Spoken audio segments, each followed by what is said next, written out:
Hi friends, welcome back to 1 minute రుచులు. ఈరోజు నేను మీకు చాలా టేస్టీగా ఉండే చికెన్ సూప్‌ని ఎలా తయారు చేసుకోవాలో చాలా ఈజీగా చెప్తున్నానండి.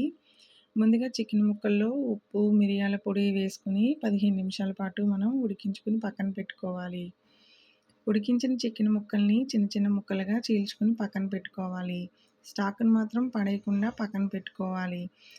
పాన్‌లో కొద్దిగా ఆయిల్ వేసుకొని అల్లం, వెల్లుల్లి, ఉల్లిపాయలు వేసి బాగా ఫ్రై చేసుకోవాలి. ఇప్పుడు అందులోనే క్యారెట్, సెలరీ, క్యాప్సికమ్ వేసి 2, 3 నిమిషాలు సాట్ చేసుకోవాలి. చికెన్ స్టాక్ వేసి మరిగించుకోవాలి.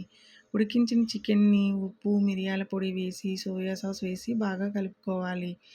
కార్న్‌ఫ్లోర్‌లో కొద్దిగా వాటర్ వేసుకొని సూప్‌లో వేసుకొని సూప్ చిక్కబడేంత వరకు కలుపుతూ ఉడికించుకోవాలి. లాస్ట్‌లో నిమ్మరసం వేసి బాగా కలుపుకోవాలి.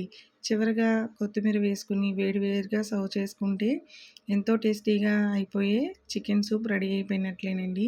ఇప్పుడు మీరు దీన్ని ఒక్కసారి అయితే తప్పకుండా ట్రై చేసి ఎలా వచ్చిందో నాకు కామెంట్ బాక్స్‌లో తెలపండి. ఇలాంటి సింపుల్ రెసిపీస్ కోసం 1 మినిట్ రుచులు ఛానల్‌ని సబ్స్క్రైబ్ చేసుకోండి.